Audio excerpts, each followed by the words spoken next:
In this video, I will attempt to survive in the city of Mumbai on $20 a day. I'm talking breakfast, lunch, dinner, and lodging, all that for $20.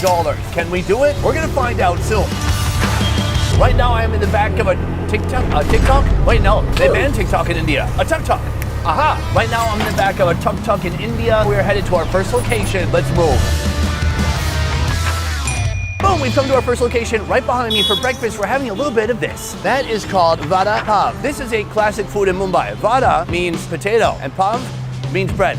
Don't quote me on that. How does it work? It's not just a potato. Ew, that would just be like a British chippy. Ugh. It's more of a potato patty that's fried up with all kinds of masala and flavors and put in between a nice toasty bun. Here, they have a ton of different varieties. You can get butter, masala, ultra cheese, Szechuan. What we're focused on is the cheese burst vada pav. Hold on, they also have an ultra cheese burst vada pav. That's outside of our budget though. Let's head inside now to see how it's made. Right here we have the pav. This is the foundation of the vada pav. So that is what our food is gonna go inside of soon. It all starts with some gram flour, some salt, and a little bit of baking soda. Oh, pani. Pani means water. Here's what I'm confused about. We already saw the bread, and this is not that, and this is also not potato, so what are we making exactly? I believe we have reached our final form. So right here are the potato balls, and right here is the cheese. So he puts the cheese inside of that potato that already has some masala or seasonings mixed in. Oh my God, now I get it. This is a batter. And then that drips into the oil. Right now, my balls are swimming with some other people's balls. Everybody is ordering balls. The next step, we go up here. He has to step up into the kitchen. He's got a skillet going hot, and he puts in a little bit of ghee. Here, I'm told we have an onion and tomato paste. From here, he puts the lid on, and then he checks it, and then we wait. And then he checks it, and then we wait. In this container, a load of masala that gets added to that tomato and onion paste. Right here, we have a dry masala. It's important to get a good combination of wet and dry masalas. Oops, we got a little bonus masala right there. Bonus masala. Right here, we have the bread. Oh, the bread gets absolutely smashed into that sauce. There's so much sauce on that bread. Right here, a cheese sauce. We've got the triple extruder balls. Right here, we have our cheese exploding potato. He cuts it in half. What? Even more sauce? This thing is wild. And that is how you make the cheese burst pav bhaji. Boom! Breakfast. That is something else. It looks like a Gloucester street fight. A couple of things I've learned. First of all, vada pav, that's not how you say it. It's vada pav. Like, pow. Secondly, let's talk about the price. This right here, it costs 70 cents. And I thought, is that a good deal? But then I picked it up. I'm realizing this weighs about a pound. I think in the end, a pretty good deal indeed. Let's dig in. Oh, it's so wet. Oh, look at that burst of cheese. Okay, it burst a little bit. Right there, you can see the layers. We've got the cheese, the potato, and then the fried layer around the potato, and then the bread and the masala all around the bread. So let's go for it.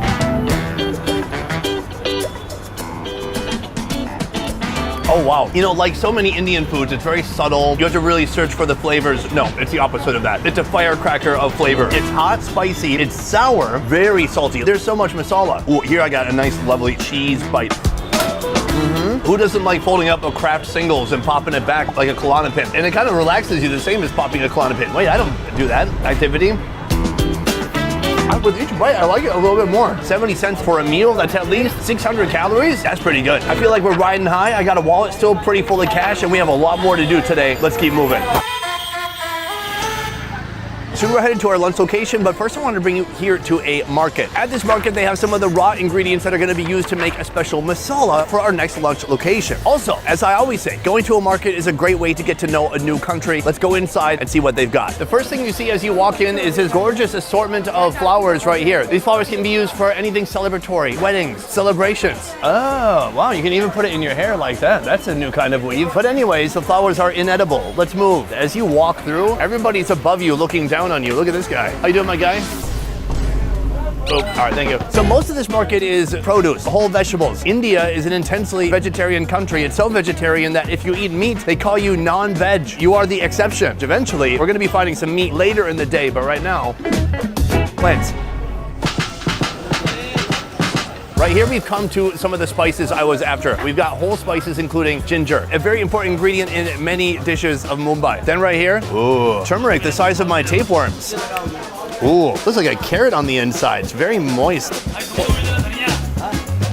Ah, it's very grassy. It's so different from your typical powdered turmeric that you have in your kitchen. Huh. I should probably buy this. So this is one of the whole spices that's gonna be used as an ingredient at our next location as they make the ultimate masala for a lunch you will never believe. And what's even better is the price. Let's go take a look. So We've just arrived at our lunch location. It's known as Avantika Chennai Cafe. Today they're taking a traditional Indian food and giving it a little bit of a remix. I'm talking about the idli. It's white, it's flat, it's kind of rounded. It is a foundational element for the food that they're gonna be making here, which is an idli burger. Can I tell you about idli? Doesn't have much flavor. We need to give it some flavor, and that's what they're about to do. I don't know why my camera guy just let go of the camera, but all right, right here we have the steamer opening up. All different types of idli of different sizes inside. Right there, look at that steamed rice batter. So this is our bottom and top bun in one. The next step, he hits the flat top with a little bit of ghee. And then the idli goes on top of that. Oh, nice. Right here, more ghee. More ghee. Next, he puts on a little bit of tomato chutney. Then some coconut chutney. And then some coriander chutney. Then he puts on some black onion seeds. Then a special masala. What's in it? Nobody gets to know. But definitely cumin. Yeah. And turmeric. Yeah. Definitely. Yes. Yeah. Next, he gets some tandoori sauce going on top. Right here, white liquid cheese. And then all of that gets smushed around like a rainbow of flavor. Next, some onion, some tomato, bell pepper, cabbage, and then some coriander. Oh, that's a special masala? It's just basically tons of vegetables and spices inside. He hits that with some liquid cheese. He takes all of that, he throws it on top of the idli. Is there more stuff? Yes. He's putting more stuff on. Oh, hard cheese. From here, the flip. You can see the browning has taken place on that idli. One more time with the hard cheese. He hits it with just a little bitty bit of a beat. Oh, he hits it with a little bit of carrot too. Some more coriander, cheese sauce on top. What? More? It turns out one was honey sauce, the other is liquid cheese. Over here, he's got a sheet full of the smallest idli you will find anywhere in India. He puts a tiny idli on top. He tops the tiny idli with a tiny dose of masala. Just when you think he's finished for the 7th time, he adds more. Just finished. What? That's bad. I don't believe you. Yeah. All right, folks, lunch is here. Why don't I start with the world's smallest idli? Soft, steamy, not much flavor. I taste a little hint of tomato from the tomato chutney, but that's why you need all these other flavor enhancers. Wow, the top has kind of cooled off a little bit. It hurts my hand so bad. It is boiling lava hot in the center still. Let's give it a bite. First of all, be careful inhaling as you bite. I breathed in some of that loose, hard cheese. I'm gonna have cheese asthma now. The idli texture, it is awesome. It's like a little bit of a crunch or toastiness that's happening on the outside there. But on the inside, it's just crazy, flavorful, mushy, potato-based special masala. Oh, look at those colors. So festive. It's like Diwali between two buns. I thought what we had for breakfast was already blowing my socks off. This, it's on another level. But if you want to bring that level even higher, come down here to Chutney Land. Here we have 3 different chutneys. I think this coconut chutney is going to help cool me down. It's got a little texture, it's a little bit cool. That's yummy. So this is lunch, and I'm getting all of this for only $1.70. That's wild. In just a moment, we're gonna head to the place where I'll be spending the night tonight. A place that costs less than $10. But before we go there, a snack. This place behind me, it's like the greatest hits of Mumbai snacky street food. They've got pani puri, they have puni pani, they have pupi papa. At one point, I started making up words. There is one thing I've got my eye on. We're gonna go try it now, and it is insanely inexpensive. All right, folks, here we are, 2 men, 1 incredible snack shop. Right here, we have the crisp part of the pani puri, and then right here, this is sev, or shaved gram flour. That's gonna go on our food today. But as we sneak inside, we see more. Right here, a bunch of delicious potato hockey pucks sitting in grease. This is my guy, Vijay. Vijay, how you doing? Put her there, thank you. And then these are all the ingredients he has to work with. It's like a laboratory full of deliciousness. And this is gonna be the foundation, the base of our snack. It's called puri. Let's get into it. He gets a leaf plate, and then he puts these crisps on here. From here, slices of potato with a little bit of seasoning. Then we've got some red onion going on top of that. Right here, we have a garlic chutney, and a spicy coriander chutney, and a sweet tamarind chutney. And then this is the sev going on top. This is adding all that crunchy texture. From here, we've got some mango. He hits it with some tomato. Finally, a squeeze of lemon and a little bit of salt. And that there is sev puri made by my man, Vijay. Thank you. This to me is the food I'm most excited about today. First of all, this is like Indian nachos, but without the cheese. The puri, it's like a little flat cracker. It's crunchy. And then you put all this stuff on top, just like you would put on nachos. The only heartbreaking part is, unlike American nachos that would have like 100 chips, it has exactly 5. Oh, it's so good, I called the police on these people. Oh, it's an ambulance, never mind. You can see here the layers of flavor. Tons of onions. We've got all different types of sauces. This is a texture sensation. You have crunchiness from the onions, crunchiness from that seb, and then the flavor. You're getting some spiciness from the hot chutneys, and the tamarind chutney definitely comes through. The third nacho out of 5. It's quite literally one of my favorite foods I've ever had in India. So let's talk about the price. For these nachos right here, it is 0.5 buckaroos. Not bad. What's nice about this is it's a pop of flavor in the middle of your day for not very much money. And watching them put it together, it's kind of a show. From here, we are headed to The Lodging. Tonight, I'm going to be sleeping in a place that costs under $10. What can you get for under $10 in Mumbai? Let's go find out. After a half a day full of eating, it's finally time to check out the lodging situation. I'm excited. I'm also scared because it costs $8.50 for one night. If you look up here, you can see Mumbai dorms, comfortable dorm beds available. Budget friendly, comfort awaits with our dormitory beds. That's all I need. I need a place where I can go pass out in a little masala coma. That is what this place promises, I hope. What the hell? It's a nuclear shelter. Reception is on the first floor. Oh, I think that means up. Hi. Film secretly. Maybe they'll put me in the girls' dorm. Hi. One bed, please. Now, should I be in the women's dorm or the men's dorm? Fine. This way to the dorm. Oh, this is nice. Spacious, clean. So in the whole male dormitory area, there are 40 beds altogether, and this one right here is mine. You get a locker.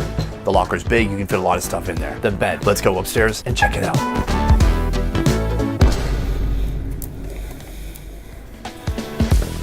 Oh God, I feel so young. I don't know if I have this type of athleticism anymore. There we go. All right, so it's not just a bed. There's a whole bevy of amenities up here. Look, there's lighting. There's an electrical socket, more lights. This is a weird position to be talking in. I don't like it. Meanwhile, if you want to feel like you spent more than $8.50, you can have a solo experience like this. Oh no. All right, all done. Aside from the sleeping situation, there's also a bathroom situation. Let's check that out. Not bad at all. This place is full of these right here. Right here, you've got your sink, little toilet, and a shower. This is the most efficient bathroom I've ever seen in my life. Use the toilet, shave, shower. Same time, getting shit done. For $8.50, it is wild to get a place that is this clean, this quiet, this organized. I mean, the most noisy thing in here right now is me. So this is where I'm going to be coming later tonight to slumber in the dorm among my other Indian brethren. But before that, we've got some dinner to catch. Let's move.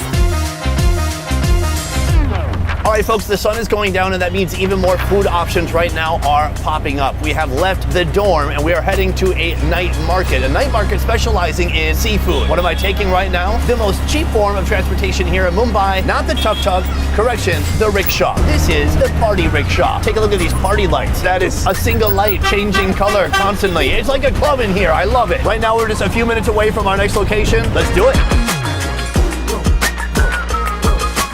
All right, folks, so we have arrived at the night market, and I know what you're wondering. Where's the seafood? Down there. So right here we've got shrimp, raw fish, and other raw fish. So this place is unique because it's a balance of seafood market, but also a place to party and eat too. I am in the market for a fish, so I am looking for a good, plump, juicy fish that perhaps could be fried. Right here, take a look. Any guesses, ladies and gentlemen? That is a baby shark. How do I know? Well, I have a baby girl now, so I know all about baby sharks. That looks good, but I see something even better down here. I want a fish that is meaty, but also wide. I want surface area. Right here, we have a couple different sizes, varieties of pomfret. I'm gonna buy one of these, and I'm gonna take it somewhere else to get it fried up. Let's go. Let's go. Still. We have come to our final restaurant of the day. We have been saving our pennies, or shall I say rupees, throughout the afternoon so we could spend now on some meat. Come take a look. Chicken of all kinds right here. Am I getting any of that? Absolutely not, because I brought a fish.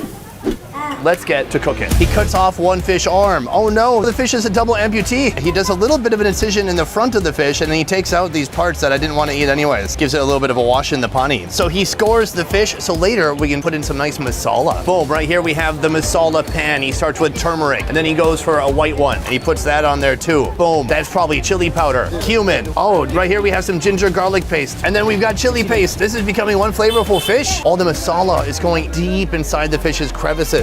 finally, after seasoning, it is time to fry the fish. Look at that. That's looking nice and hot. He's gonna give it a little bit of a flip. Oh, yes. Epic flip. Mucho successful. He squeezes on a little bit of lemon. So from here, he's gonna fry the fish a little bit longer, and we will see you at the table. All right, folks, this is our final meal of the day, and I'm finally gonna be able to get my hands on some protein. And speaking of protein, beer. For this Indian beer right here, $2. Let's crack it open. That's really nice. It's been a long day. Let's talk about the food in front of me right now. First of all, this is a steamed rice flour bread. It's called bakri. I'm looking at an Indian person who's doing this. Good enough. The feel of this is so unique. It tears more like a typical wheat bread. Mind you, by the end of this meal, I'm going to tell you if we did in fact stay under our $20 budget. But first, this right here, something called egg bhuji. First, throw some onions, chopped green chilies, and diced tomatoes into a sizzling hot oiled up pan. After a quick sizzle, it's time to unleash the spice. Turmeric powder, salt, red chili powder, and the mighty garam masala. Finally, the eggs join in, soaking up the flavors of India. This is my utensil, and I'm putting it in this masala egg mixture. Let's give it a shot. Oh no. Greasy, oily, savory, spicy, just a load of flavors. Beyond that, I absolutely love this bread. It actually is a little bit chewy, and when it wraps around that warm egg, it is like the perfect pair. All right, one more bite. You have never had eggs until you've had Indian egg bhuji. Cleanse the palate. Moving on to our final protein-packed pomfret right here. A fish that's been scored and absolutely assaulted with masala. It's like the masala cost over here. So I'm so sorry. I'm gonna get in there with my fingers and just feel for the rib and pull the meat. Right there, you can see the white flaky meat on the inside and then just that thick coating of masala on the outside. I'm gonna pair that with a little bit of raw onion and go for it. Cheers. Oh, excellent. It's oily, tender. The onion, it's a powerful flavor, but it matches well with the masalas. I'm gonna go in deep here, using the bread this time. Oh, there we go. Flaky fish, masala, onion, roll it up. And now I'm gonna use the world's tiniest lemon wedge to squeeze a single drop on top. Cheers.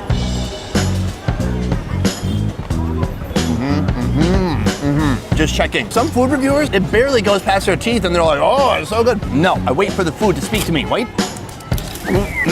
That's a good bite. But from here, we still have a little bit of math homework to do. And that means I need to add up everything from the entire day and see if I did indeed spend less than $20.